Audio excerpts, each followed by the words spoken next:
Baik, selamat sore. Assalamualaikum warahmatullahi wabarakatuh. Salam sejahtera bagi kita semua. Shalom, Om Swastiastu, Namo Buddhaya, dan salam kebajikan. Saya adalah Praja dari IPDN. Nama saya Dani Juanda Saputra.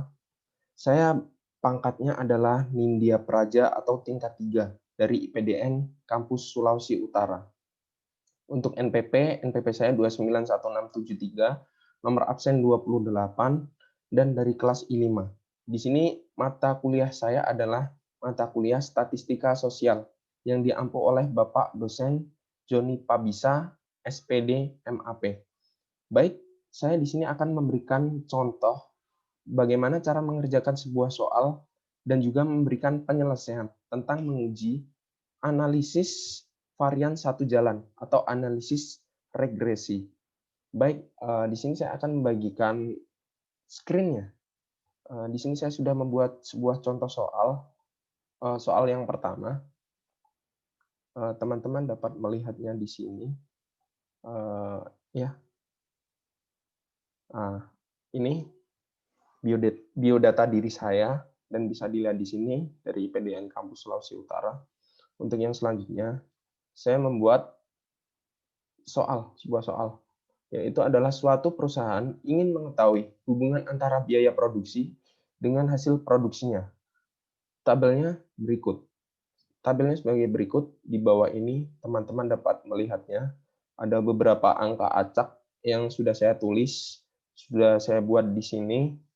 Ada sekitar 8 data, di mana biaya produksi ditunjukkan oleh variabel Y. Di sini Y-nya. Dan juga jumlah barang yang diproduksi adalah X. Tentukan persamaan garis regresi linier yang menunjukkan hubungan antara biaya produksi dengan jumlah produksinya. Baik, ini contoh soalnya bisa teman-teman lihat dulu sebelum saya masuk ke materi penyelesaiannya. Baik, kalau sudah, di sini akan didapatkan rumus persamaan regresi yang akan dicari. Yang pertama, Y topi disebutnya. Lalu ada A, lalu ada B, dan juga X. Di mana Y topi itu merupakan tafsiran biaya produksi pada jumlah produksi.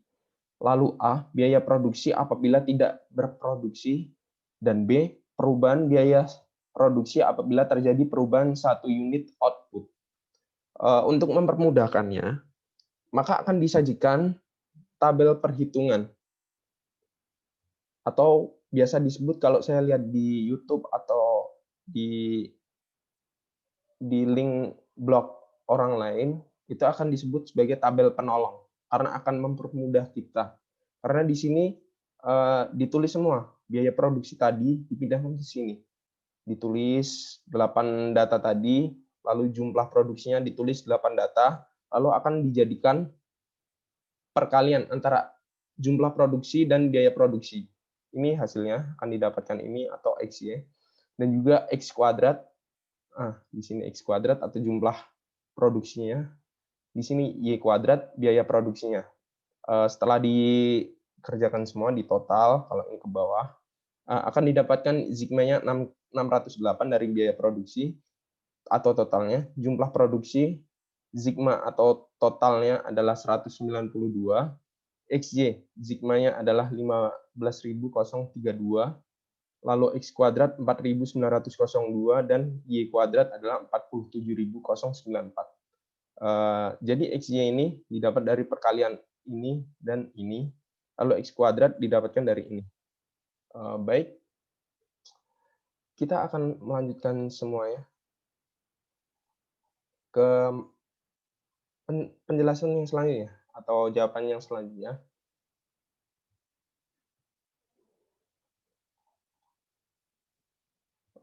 Baik, dari perhitungan dari perhitungan tersebut, maka nilai A dan B sebagai berikut. Di sini diterangkan rumus B. Dicari B-nya maksud saya. Di sini rumusnya adalah N sigma dari X kali Y atau totalnya tadi. Dari perkalian X, Y tadi berapa, lalu dikurangi dari sigma X sendiri dan juga sigma Z sendiri. dibagi sigma maksud saya N sigma dari X kuadrat dikurangi dari sigma X yang dikuadratkan. Jadi hasilnya akan didapatkan sebagai berikut. B adalah 8, 8 itu adalah N-nya, dikali dengan sigma XY. Dari tabel penolong sebelumnya sudah didapatkan hasilnya sekitar 15.032 dikurangi 192. Tadi di depan sudah juga dijelaskan di tabel penolong bahwa sigma X adalah 192, sigma YZ adalah 608. Lalu 8 dikali 4.902 atau dari X kuadrat. Sigma X kuadrat maksud saya. Lalu sigma X lalu dikuadratkan, itu 192. Jadi totalnya adalah 3.520 dibagi 2.352. Hasilnya akan didapatkan 1,4965. Dan apabila dibulatkan, itu pasti ambilnya yang ke atas, karena dia lebih dari 6 kan, dia akan menjadi 1,5. Lalu untuk mencari A-nya, di sini yang sudah diketahui kan B-nya. B-nya tadi 1,5. Nah, untuk mencari Z barnya adalah sigma Z dibagi N.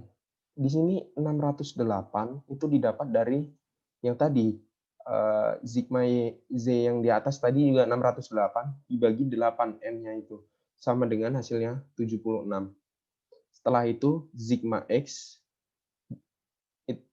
maksud saya X bar itu sama dengan sigma X dibagi N. 192 dibagi 8 jawabannya 24. Nah, ini rekan-rekan. Jadi nilai A-nya nanti adalah A Z bar dikurangi B X bar sama dengan 76. 76 ini dapatnya dari ini.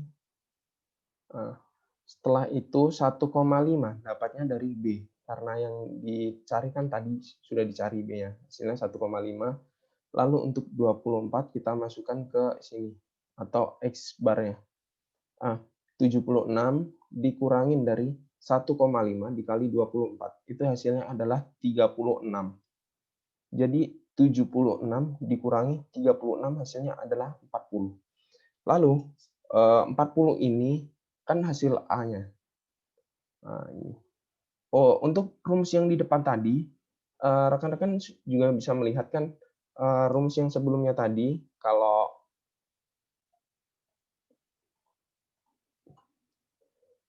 rumus yang sebelumnya tadi di sini, ya Z topi sama dengan A tambah BX. Makanya tinggal kita masukkan persamaan regresi ini untuk dimasukkan angkanya. Baik, yang selanjutnya kan kita masukkan angkanya. Angkanya, jadi Y topi sama dengan 40. Ini A-nya sudah ketemu, 40. Terus ditambah 1,5. 1,5 dapatnya dari ini. Ini terus X. X-nya ini. Jadi ini adalah persamaan regresinya yang didapat dari tadi.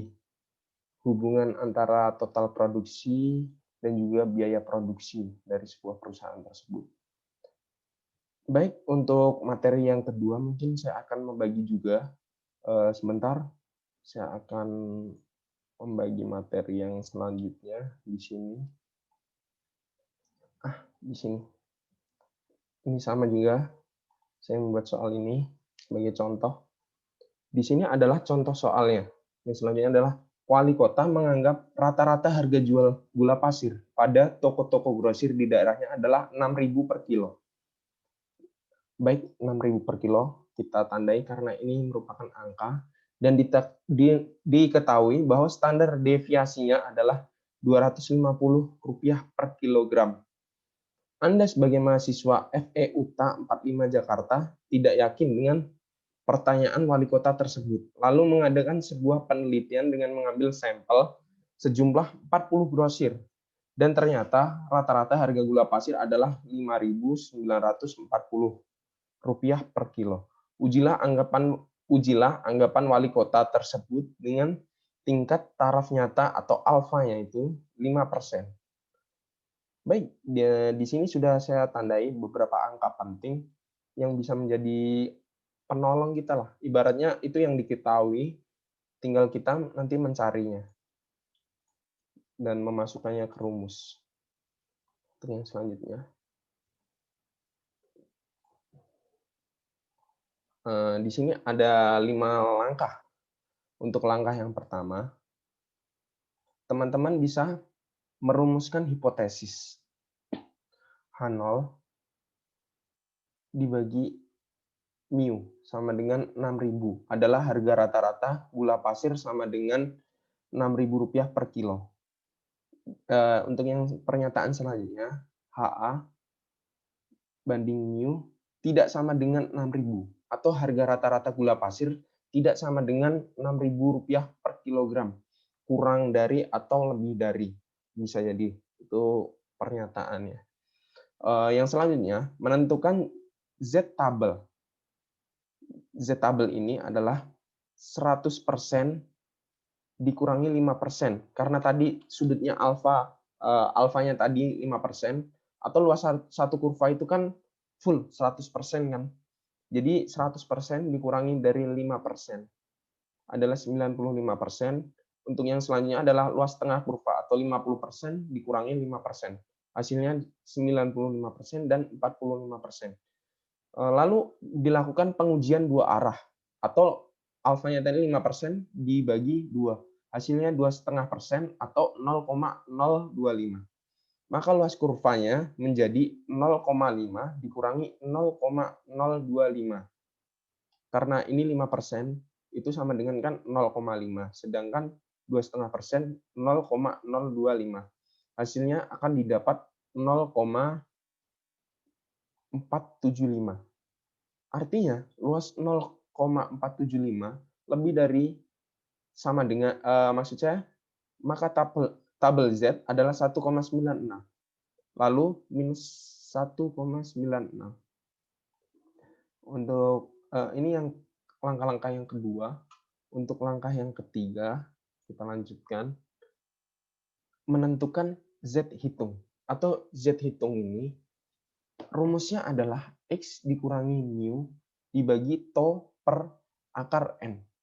5.940 adalah harga yang disurvei oleh mahasiswa tadi per kilogramnya, dikurangi 6.000. Pernyataan dari wali kota tadi, lalu Rp250 yang tadi sudah di depan, sudah saya tandai beberapa tadi, itu angka penting, dibagi akar 40. Maka akan didapat hasilnya adalah minus 60 dibagi 39,56. Hasilnya minus 1,52. Jadi hasil dari Z hitung itu adalah minus 1,52. Di sini didapatkan kesimpulan. Karena Z hitung lebih besar, Z tabel atau minus 1,52 lebih minus 1,96, maka H0 diterima atau HA ditolak. Jadi anggapan wali kota tersebut benar bahwa harga rata-rata dari gula pasir sama dengan Rp6.000. Jadi yang benar itu adalah anggapan dari wali kota itu benar karena Rp6.000 per kilogram rata-ratanya. Setelah itu akan digambar ya, ini gambarnya, gambar pengujian hipotesis. Ini yang 100% tadi, HO-nya diterima atau H0-nya diterima, itu 95%, 2,5% HO-nya ditolak. Kan 5% tadi, alfanya tadi. Nah, dibagi 2 ini, 2,5%, 2,5%. Terus Z-tabelnya di bagian sini, minus 1,96. Di sini negatif, di sini positif. dan Z hitungnya 1,52. Baik, itu adalah 2 contoh soal yang saya sudah berikan contoh soalnya dan juga contoh untuk mengerjakannya. Mohon maaf kalau sebelumnya ada kesalahan atau kekurangan dari materi saya dan juga penjawaban dari materi saya itu kurang tepat atau kurang benar. Mungkin teman-teman nanti akan bisa menambahi, memberikan saran, kritik, ataupun juga ini caranya seperti ini loh, bukan seperti itu. Mungkin nanti bisa ditulis di komentar di bawah. Setelah itu, teman-teman nanti bisa like, subscribe, dan juga share video ini apabila berguna. Komentar juga boleh, tapi komentar yang bagus ya. Kalau bisa nanti saya akan tanggapi satu persatu. Terima kasih atas perhatian dari rekan-rekan semua, Bapak dosen, dan juga semuanya yang terlibat dalam pembuatan video ini. Karena berkat Bapak dosen, saya mengupload video di YouTube untuk yang pertama kalinya. Terima kasih. Wabillahi taufik wal hidayah, waridho wa inayah. Wassalamualaikum warahmatullahi wabarakatuh. Shalom, Om, Santi, Santi, Santi, Om. Syadu, syadu, syadu. Terima kasih.